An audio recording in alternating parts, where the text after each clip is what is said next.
The Purple Wig. From The Wisdom of Father Brown, by G.K. Chesterton. Read by Greg Wagland. Mr. Edward Nutt, the industrious editor of the Daily Reformer, sat at his desk, opening letters and marking proofs to the merry tune of a typewriter worked by a vigorous young lady. He was a stoutish, fair man in his shirt-sleeves. His movements were resolute, his mouth firm and his tones final. But his round, rather babyish blue eyes had a bewildered and even wistful look that rather contradicted all this. Nor indeed was the expression altogether misleading.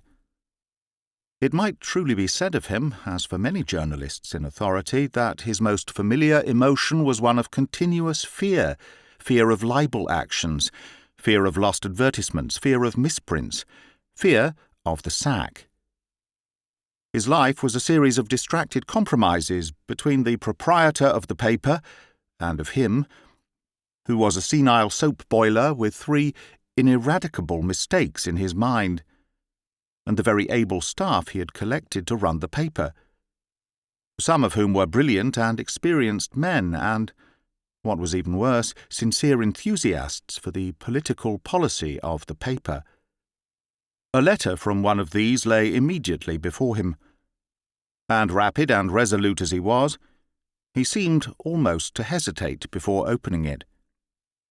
He took up a strip of proof instead, ran down it with a blue eye and a blue pencil, altered the word adultery to the word impropriety, and the word Jew to the word alien, rang a bell and sent it flying upstairs. Then, with a more thoughtful eye, he ripped open the letter from his more distinguished contributor, which bore a postmark of Devonshire, and read as follows: Dear Nutt, as I see you're working spooks and dukes at the same time, what about an article on that rum business of the heirs of Exmoor?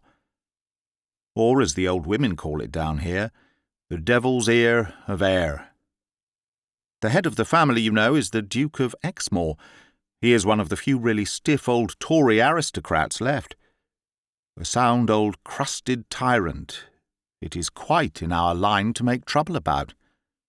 And I think I'm on the track of a story that will make trouble. Of course, I don't believe in the old legend about James I, and as for you, you don't believe in anything, not even in journalism. The legend, you'll probably remember, was about the blackest business in English history, the poisoning of Overbury by that witch's cat Frances Howard, and the quite mysterious terror which forced the king to pardon the murderers. There was a lot of alleged witchcraft mixed up with it, and the story goes that a manservant listening at the keyhole heard the truth in a talk between the king and Carr, and the bodily ear with which he heard grew large and monstrous as by magic, so awful was the secret. And though he had to be loaded with lands and gold and made an ancestor of dukes, the elf-shaped ear is still recurrent in the family. Well, you don't believe in black magic, and if you did, you couldn't use it for copy. If a miracle happened in your office, you'd have to hush it up. Now so many bishops are agnostic. But that is not the point. The point is that there really is something queer about Exmoor and his family, something quite natural, I dare say, but quite abnormal. And the ear is in it somehow, I fancy. Either a symbol or a delusion, or disease, or something. Another tradition says that cavaliers, just after James I, began to wear their hair long, only to cover the ear of the first Lord Exmoor. This also is no doubt fanciful. The reason I point it out to you is this. It seems to me that we make a mistake in attacking aristocracy entirely for its champagne and diamonds. Most men rather admire the nobs for having a good time, but I think we surrender too much when we admit that aristocracy has made even the aristocrats happy. I suggest a series of articles pointing out how dreary, how inhuman, how downright diabolist is the very smell and atmosphere of some of these great houses. There are plenty of instances, but you couldn't begin with a better one than the ear of the heirs. By the end of the week, I think I can get you the truth about it. Yours ever, Francis Finn. Mr. Nutt reflected a moment, staring at his left boot. Then he called out in a strong, loud, and entirely lifeless voice, in which every syllable sounded alike, "Miss Barlow, take down a letter to Mr. Finn, please. Dear Finn, I think it would do. Copy should reach us second post Saturday. Yours, E. Nutt." This elaborate epistle he articulated as if it were all one word, and Miss Barlow rattled it down as if it were all one word. Then he took up another strip of proof and a blue pencil, and altered the word supernatural to the word marvellous, and the expression shoot down to the expression repress. In such happy, healthful activities did Mr. Nutt disport himself, until the ensuing Saturday found him at the same desk, dictating to the same typist, and using the same blue pencil on the first instalment of Mr. Finn's revelations. The opening was a sound piece of slashing invective about the evil secrets of princes, and despair in the high places of the earth. Though written violently, it was in excellent English, but the editor, as usual, had given to somebody else the task of breaking it up into subheadings, which were a spicier sort, as PRS and poisons, and the eerie ear, the heirs in their eyrie, and so on through 100 happy changes. Then followed the legend of the ear, amplified from Finn's first letter, and then the substance of his later discoveries, as follows. I know it is the practice of journalists to put the end of the story at the beginning and call it a headline. I know that journalism largely consists in saying, "Lord Jones dead," to people who never knew that Lord Jones was alive. Your present correspondent thinks that this, like many other journalistic customs, is bad journalism, and that the Daily Reformer has to set a better example in such things. He proposes to tell his story as it occurred, step by step. He will use the real names of the parties who in most cases are ready to confirm his testimony. As for the headlines, the sensational proclamations, they will come at the end.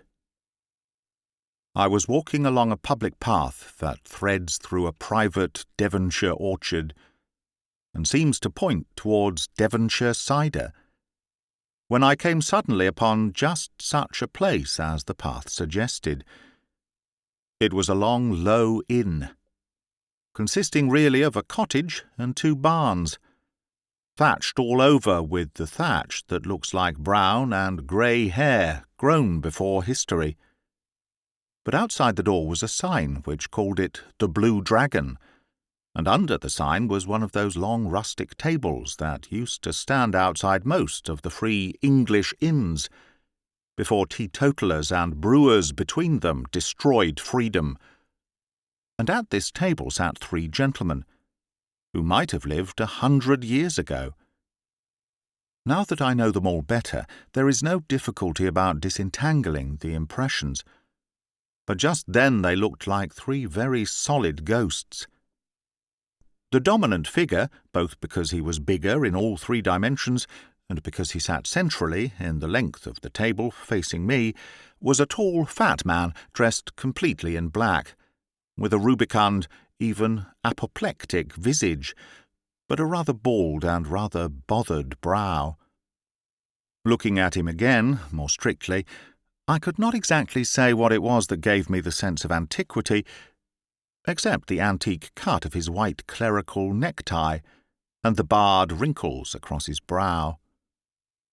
It was even less easy to fix the impression in the case of the man at the right end of the table, who, to say truth, was as commonplace a person as could be seen anywhere, with a round, brown-haired head and a round, snub nose, but also clad in clerical black, of a stricter cut. It was only when I saw his broad curved hat lying on the table beside him that I realized why I connected him with anything ancient. He was a Roman Catholic priest. Perhaps the third man, at the other end of the table, had really more to do with it than the rest, though he was both slighter in physical presence and more inconsiderate in his dress. His lank limbs were clad, I might also say clutched, in very tight grey sleeves and pantaloons. He had a long, sallow, aquiline face, which seemed somehow all the more saturnine, because his lantern jaws were imprisoned in his collar and neckcloth, more in the style of the old stock. And his hair, which ought to have been dark brown, was of an odd, dim, russet colour, which, in conjunction with his yellow face, looked rather purple than red. The unobtrusive yet unusual colour was all the more notable because his hair was almost unnaturally healthy and curling, and he wore it full.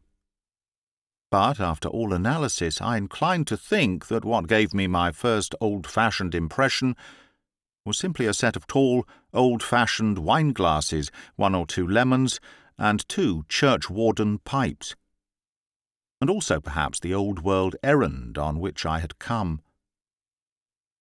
Being a hardened reporter, and it being apparently a public inn, I did not need to summon much of my impudence to sit down at the long table and order some cider. The big man in black seemed very learned, especially about local antiquities. The small man in black, though he talked much less, surprised me with a yet wider culture. So we got on very well together, but the third man, the old gentleman in the tight pantaloons, seemed rather distant and haughty, until I slid into the subject of the Duke of Exmoor and his ancestry. I thought the subject seemed to embarrass the other two a little, but it broke the spell of the third man's silence most successfully. Speaking with restraint and with the accent of a highly educated gentleman, and puffing at intervals at his long churchwarden pipe, he proceeded to tell me some of the most horrible stories I have ever heard in my life. How one of the heirs, in the former ages, had hanged his own father, and another had his wife scourged at the cart tail through the village, and another had set fire to a church full of children, and so on.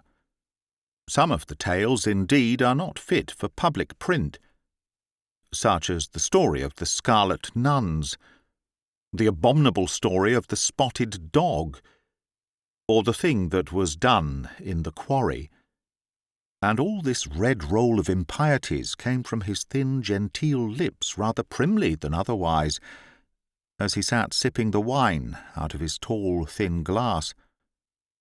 I could see that the big man opposite me was trying, if anything, to stop him, but he evidently held the old gentleman in considerable respect, and could not venture to do so at all abruptly.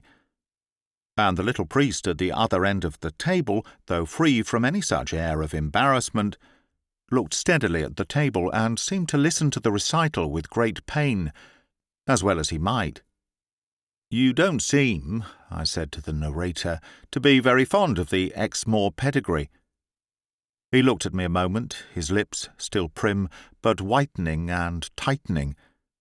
Then he deliberately broke his long pipe and glass on the table and stood up, the very picture of a perfect gentleman with the framing temper of a fiend.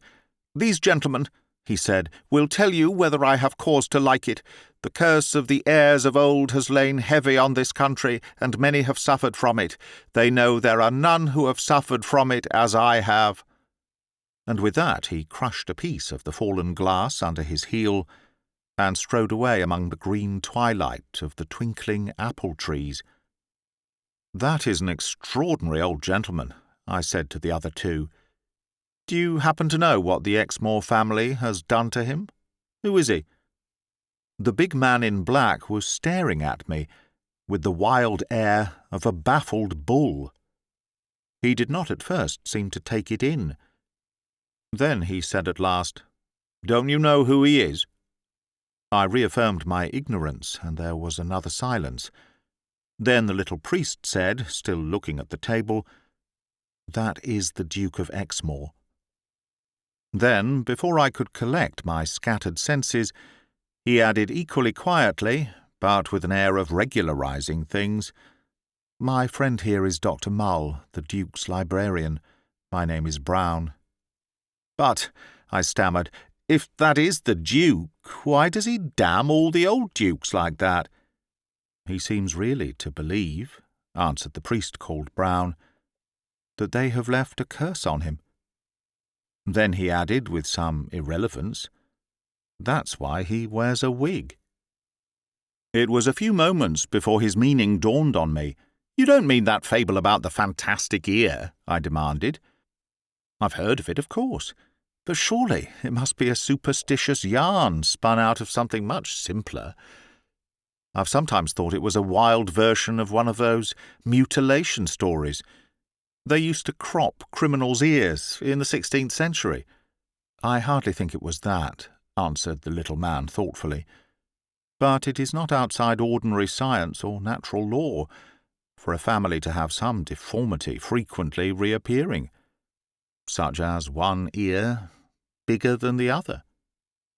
The big librarian had buried his big bald brow in his big red hands, like a man trying to think out his duty. "No," he groaned, "you do the man a wrong after all. Understand, I've no reason to defend him, or even keep faith with him. He's been a tyrant to me, as to everybody else. Don't fancy because you see him sitting here that he isn't a great lord, in the worst sense of the word. He would fetch a man a mile to ring a bell a yard off, if it would summon another man 3 miles to fetch a matchbox 3 yards off. He must have a footman to carry his walking stick, a body servant to hold up his opera glasses, but not a valet to brush his clothes," cut in the priest with a curious dryness, "for the valet would want to brush his wig, too." The librarian turned to him and seemed to forget my presence. He was strongly moved, and I think a little heated with wine. "I don't know how you know it, Father Brown," he said, "but you are right. He lets the whole world do everything for him, except dress him. And that he insists on doing in a literal solitude, like a desert. Anybody is kicked out of the house without a character who is so much as found near his dressing-room door." "He seems a pleasant old party," I remarked. "No," replied Dr. Mull quite simply. "And yet that is just what I mean by saying you are unjust to him after all. Gentlemen, the Duke does really feel the bitterness about the curse that he uttered just now. He does, with sincere shame and terror, hide under that purple wig something he thinks it would blast the sons of man to see. I know it is so. And I know it is not a mere natural disfigurement, like a criminal mutilation, or a hereditary disproportion in the features. I know it is worse than that, because a man told me who was present at a scene that no man could invent, where a stronger man than any of us tried to defy the secret, and was scared away from it." I opened my mouth to speak, but Mull went on in oblivion of me, speaking out of the cavern of his hands. "I don't mind telling you, Father, because it's really more defending the poor Duke than giving him away. Didn't you ever hear of the time when he nearly lost all the estates?" The priest shook his head, and the librarian proceeded to tell the tale as he had heard it from his predecessor in the same post, who had been his patron and instructor, and whom he seemed to trust implicitly. Up to a certain point it was a common enough tale of the decline of a great family's fortunes, the tale of a family lawyer. His lawyer, however, had the sense to cheat honestly, if the expression explains itself. Instead of using funds he held in trust, he took advantage of the Duke's carelessness to put the family in a financial hole, in which it might be necessary for the Duke to let him hold them in reality. The lawyer's name was Isaac Green, but the Duke always called him Elisha. presumably in reference to the fact that he was quite bald, though certainly not more than 30. He had risen very rapidly, but from very dirty beginnings, being first a narc or informer, and then a moneylender. But as solicitor to the heirs, he had the sense, as I say, to keep technically straight until he was ready to deal the final blow. The blow fell at dinner, and the old librarian said he should never forget the very look of the lampshades and the decanters, as the little lawyer, with a steady smile, proposed to the great landlord that they should halve the estates between them. The sequel certainly could not be overlooked, for the Duke, in dead silence, smashed a decanter on the man's bald head as suddenly as I had seen him smash the glass that day in the orchard.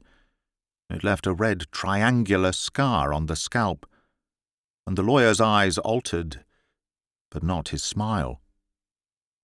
He rose tottering to his feet and struck back as such men do strike. "I'm glad of that," he said, "for now I can take the whole estate. The law will give it to me." Exmoor, it seems, was white as ashes, but his eyes still blazed. "The law will give it to you," he said, "but you will not take it. Why not? Why? Because it would mean the crack of doom for me, and if you take it I shall take off my wig. Why, you pitiful plucked fowl, anyone can see your bare head, but no man shall see mine and live." Well, you may say what you like and make it mean what you like, but Mull swears it is the solemn fact that the lawyer, after shaking his knotted fists in the air for an instant, simply ran from the room and never reappeared in the countryside. And since then Exmoor has been feared more for a warlock than even for a landlord and a magistrate. Now Dr. Mull told his story with rather wild theatrical gestures, and with a passion, I think at least, partisan. I was quite conscious of the possibility that the whole was the extravagance of an old braggart and gossip. But before I end this half of my discoveries, I think it due to Dr. Mull to record that my first two inquiries have confirmed his story. I learned from an old apothecary in the village that there was a bald man in evening dress, giving the name of Green, who came to him one night to have a 3-cornered cut on his forehead plastered, and I learnt from the legal records and old newspapers that there was a lawsuit threatened, and at least begun, by one Green against the Duke of Exmoor. Mr. Nutt, of the Daily Reformer, wrote some highly incongruous words across the top of the copy, made some highly mysterious marks down the side of it, and called to Miss Barlow, in the same loud, monotonous voice, "Take down a letter to Mr. Finn. Dear Finn, your copy will do, but I've had to headline it a bit, and our public would never stand a Romanist priest in the story. You must keep your eye on the suburbs. I've altered him to Mr. Brown, a spiritualist. Yours, E. Nutt." A day or two afterward found the active and judicious editor examining, with blue eyes that seemed to grow rounder and rounder, the second instalment of Mr. Finn's tale of mysteries in High Life. It began with the words, "I have made an astounding discovery. I freely confess it is quite different from anything I expected to discover, and will give a much more practical shock to the public. I venture to say without any vanity that the words I now write will be read all over Europe, and certainly all over America and the colonies. And yet I heard all I have to tell before I left this same little wooden table in this same little wood of apple trees. I owe it all to the small priest Brown. He is an extraordinary man." The big librarian had left the table, perhaps ashamed of his long tongue, perhaps anxious about the storm in which his mysterious master had vanished. Anyway, he betook himself heavily in the Duke's tracks through the trees. Father Brown had picked up one of the lemons and was eyeing it with an odd pleasure. "What a lovely colour a lemon is," he said. "There's one thing I don't like about the Duke's wig. The colour." "I don't think I understand," I answered. "I dare say he's got good reason to cover his ears, like King Midas," went on the priest, with a cheerful simplicity which somehow seemed rather flippant under the circumstances. I can quite understand that it's nicer to cover them with hair than with brass plates or leather flaps. But if he wants to use hair, why doesn't he make it look like hair? There never was hair of that colour in this world. It looks more like a sunset cloud coming through the wood. Why doesn't he conceal the family curse better, if he's really so ashamed of it? Or shall I tell you? It's because he isn't ashamed of it. He's proud of it. It's an ugly wig to be proud of, and an ugly story, I said. Consider, replied this curious little man, how you yourself really feel about such things. I don't suggest you're either more snobbish or more morbid than the rest of us, but don't you feel in a vague way that a genuine old family curse is rather a fine thing to have? Would you be ashamed? Wouldn't you be a little proud if the heir of the Glamis horror called you his friend? Or if Byron's family had confided to you only the evil adventures of their race? Don't be too hard on the aristocrats themselves if their heads are as weak as ours would be, and they are snobs about their own sorrows. By Jove, I cried, and that's true enough. My own mother's family had a banshee, and now I come to think of it, it has comforted me in many a cold hour. And think, he went on, of that stream of blood and poison that spurted from his thin lips the instant you so much as mentioned his ancestors. Why should he show every stranger over such a chamber of horrors, unless he is proud of it? He doesn't conceal his wig. He doesn't conceal his blood. He doesn't conceal his family curse. He doesn't conceal the family crimes. But— The little man's voice changed so suddenly, he shut his hand so sharply, and his eyes so rapidly grew rounder and brighter like a waking owl's, that it had all the abruptness of a small explosion on the table. But, he ended, he does really conceal his toilet.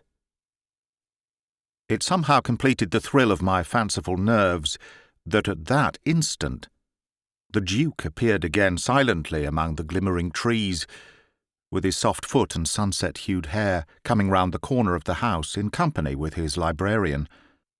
Before he came within earshot, Father Brown had added quite composedly, "Why does he really hide the secret of what he does with the purple wig? Because it isn't the sort of secret we suppose." The Duke came round the corner and resumed his seat at the head of the table with all his native dignity. The embarrassment of the librarian left him hovering on his hind legs like a huge bear. The Duke addressed the priest with great seriousness. "Father Brown," he said, "Dr. Mull informs me that you have come here to make a request. I no longer profess an observance of the religion of my fathers, but for their sakes, and for the sake of the days when we met before, I am very willing to hear you. But I presume you would rather be heard in private. Whatever I retain of the gentleman made me stand up, whatever I have attained of the journalist made me stand still.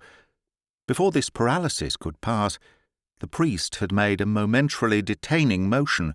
If, he said, your grace will permit me my real petition, or if I retain any right to advise you, I would urge that as many people as possible should be present. All over this country I have found hundreds, even of my own faith and flock, whose imaginations are poisoned by the spell which I implore you to break. I wish we could have all Devonshire here to see you do it." "To see me do what?" asked the Duke, arching his eyebrows. "To see you take off your wig," said Father Brown. The Duke's face did not move, but he looked at his petitioner with a glassy stare which was the most awful expression I have ever seen on a human face. I could see the librarian's great legs wavering under him like the shadows of stems in a pool, and I could not banish from my own brain the fancy that the trees all around us were filling softly in the silence with devils instead of birds. "I spare you," said the Duke in a voice of inhuman pity. "I refuse." If I give you the faintest hint of the load of horror I have to bear alone, you would lie shrieking at these feet of mine and begging to know no more. I will spare you the hint. You shall not spell the first letter of what is written on the altar of the unknown God." "I know the unknown God," said the little priest, with an unconscious grandeur of certitude that stood up like a granite tower. "I know his name. It is Satan. The true God was made flesh and dwelt among us. And I say to you, wherever you find men ruled merely by mystery, it is the mystery of iniquity. If the devil tells you something is too fearful to look at it. If he says something is too terrible to hear it. If you think some truth unbearable, bear it. I entreat your grace to end this nightmare now and here at this table." "If I did," said the Duke in a low voice, "you, and all you believe, and all by which alone you live, would be the first to shrivel and perish. You would have an instant to know the great nothing before you died." "The cross of Christ be between me and harm," said Father Brown. "Take off your wig." I was leaning over the table in ungovernable excitement. In listening to this extraordinary duel, half a thought had come into my head. "Your Grace," I cried, "I call your bluff. Take off that wig, or I will knock it off." I suppose I can be prosecuted for assault, but I'm very glad I did it. When he said in the same voice of stone, "I refuse," I simply sprang on him. For 3 long instants he strained against me, as if he had all hell to help him. But I forced his head until the hairy cap fell off it. I admit that, whilst wrestling, I shut my eyes as it fell. I was awakened by a cry from Mull, who was also by this time at the Duke's side. His head and mine were both bending over the bald head of the wigless Duke. Then the silence was snapped by the librarian exclaiming, "What can it mean? Why, the man has nothing to hide. His ears are just like everybody else's." "Yes," said Father Brown, "that is what he had to hide." The priest walked straight up to him, but strangely enough did not even glance at his ears. He stared with an almost comical seriousness at his bald forehead, and pointed to a 3-cornered cicatrice, long-heeled, but still discernible. "Mr. Green, I think," he said politely, "and he did get the whole estate after all." And now let me tell the readers of the Daily Reformer what I think the most remarkable thing in the whole affair. This transformation scene, which will seem to you as wild and purple as a Persian fairy tale, has been, except for my technical assault, strictly legal and constitutional from its first beginnings. This man with the odd scar and the ordinary ears is not an impostor, though in one sense he wears another man's wig and claims another man's ear. He has not stolen another man's coronet. He really is the one and only Duke of Exmoor. What happened was this. The old Duke really had a slight malformation of the ear, which really was more or less hereditary. He was really morbid about it, and it is likely enough that he did invoke it as a kind of curse in the violent scene which undoubtedly happened, in which he struck Green with the decanter. But the contest ended very differently. Green pressed his claim and got the estates. The dispossessed nobleman shot himself and died without issue. After a decent interval, the beautiful English government revived the extinct peerage of Exmoor, and bestowed it, as is usual, on the most important person, the person who had got the property. This man used the old feudal fables, properly in his snobbish soul really envied and admired them, so that thousands of poor English people trembled before a mysterious chieftain with an ancient destiny and a diadem of evil stars, when they are really trembling before a gutter-snipe who was a pettifogger and a pawnbroker not 12 years ago. I think it is very typical of the real case against our aristocracy as it is, and as it will be, till God sends us braver men." Mr. Nutt put down the manuscript, and called out with unusual sharpness, "Miss Barlow, please take down a letter to Mr. Finn. Dear Finn, you must be mad. We can't touch this. I wanted vampires and the bad old days and aristocracy hand in hand with superstition. They like that, but you must know the Exmoors would never forgive this. And what would our people say then, I should like to know? Why, Sir Simon is one of Exmoor's greatest pals, and it would ruin that cousin of the heir's that's standing for us at Bradford. Besides, old Soapsuds was sick enough at not getting his peerage last year. He'd sack me by wire if I lost him it, with such lunacy as this. And what about Duffy? He's doing us some rattling articles on the heel of the Norman. And how can he write about Normans if the man's only a solicitor? Do be reasonable. Yours, E. Nutt." As Miss Barlow rattled away cheerfully, he crumpled up the copy and tossed it into the waste paper basket. But not before he had automatically and by force of habit altered the word God to the word circumstances. That is the end of The Purple Wig, from The Wisdom of Father Brown by G.K. Chesterton, read by me, Greg Wagland, for Magpie Audio 2023. So yes, please subscribe. There's also the option of doing a thumbs up. One can donate to the channel by various means, Patreon, buy me a coffee, etc., etc. I'll leave that with you, however. Have a great day, great evening, great night. See you soon.